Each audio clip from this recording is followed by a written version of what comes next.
right, next up we have Marvel Mutant Madness. Deadpool and Wolverine, the final trailer has come out before the July premiere, and we also have our extraordinary X-Men 97 finale on Disney+. You know, I am so excited for all things X-Men, I actually have a fun idea. Let's see if I can make this happen. I've done it before.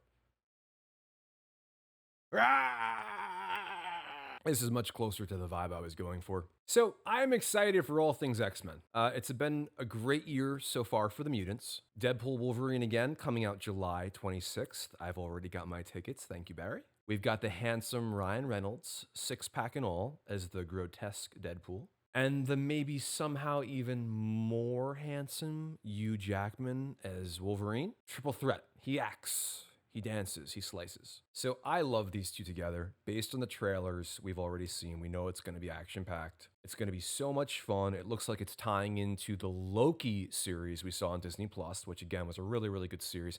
Maybe Marvel's best series on Disney+. It also looks like in this movie we're going to get a lot of cameos from other characters in the Marvel universe as well, mutants and not. It looks like Jennifer Garner as Elektra may show up, Halle Berry as Storm. I'm sure we'll see Patrick Stewart as Professor Xavier, and I'm still waiting, fingers crossed, for them to call me for my Gambit cameo. They're doing reshoots, there's still time. So there's two things I want to touch on as to why you want to see this film. First of all, you probably want to see it already. You don't need me to tell you any of this. But number one, Disney has really given them the blessing with the R rating. I mean, this is like a hard R. There's like Fs flying everywhere. If the movie is anything like the trailers, it will be very crude, hilarious, not safe for work. I'm gonna love it because it's gonna be exactly the way that Deadpool should be. I feel like, you know, if they were gonna make a Deadpool movie and we're like, listen, Ryan, we know what you did with the first two, but, you know, for the mouse, we need this to be a little more toned down. I don't know if it would work for a Deadpool movie. So this is just exciting that they're doing it this way and they're letting them kind of have free reign with the vulgarity. And number two, we're also going to see in all his glory Wolverine in the yellow costume.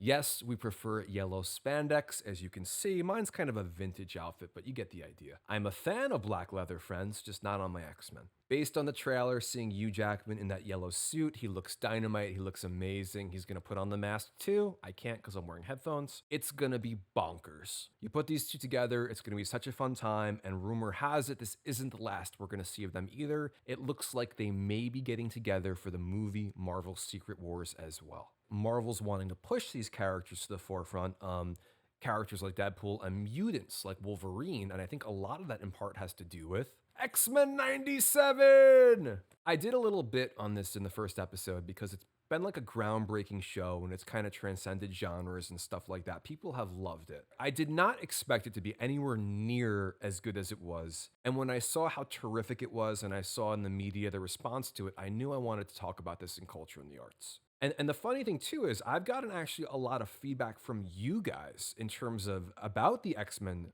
97. Either you've been watching it already, you love it, or you're going to watch it now because you heard me talk about it and you have watched it and loved it, which is great. I love to hear that. I'm gonna do a little bit on the finale here, no spoilers. Quick background, if you missed episode 1, here's the X-Men for you. They're an extraordinary group of people with extraordinary abilities. They're hated and feared by mankind, the X-Men are. The core of the series is these two characters, Professor Xavier and Magneto. And again, it's kind of like Martin Luther King Jr. and Malcolm X. And they both disagree with how to deal with the humans that all want to kill them. To thicken the plot a little bit more, Magneto also happens to be a Holocaust survivor. So he's really not willing to see his people, the mutants, go through that again. Hence his much more extreme way of fighting for the mutants' rights. And that's about 60 plus years of, X-Men history, kind of the crux of it in a nutshell there. A lot of strong parallels with things we see in society today. And the stories obviously are much more in-depth,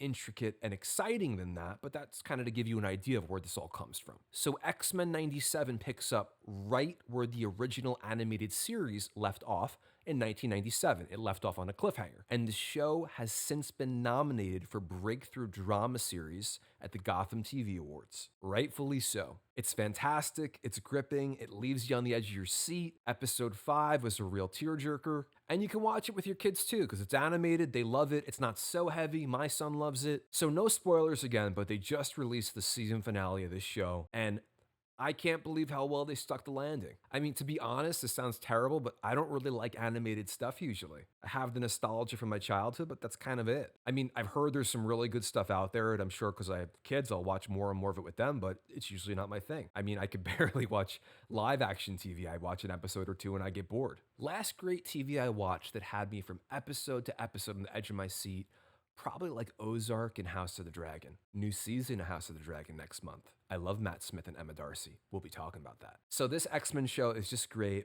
The finale is released in 3 parts. It's called Tolerance is Extinction, Part 1, 2, 3. It's based on themes from the graphic novels, like most of the stuff they do. And each episode, frankly, just keeps getting progressively better and better. The finale sets up the next season. It also has a post-credit scene, which gives you kind of another holy stuff moment. They're going there. And as for next season, writer Beau Demayo had parted ways with the show before season 1 was released, but he had written most of season 2 already, and it seems they're going to honor his ideas.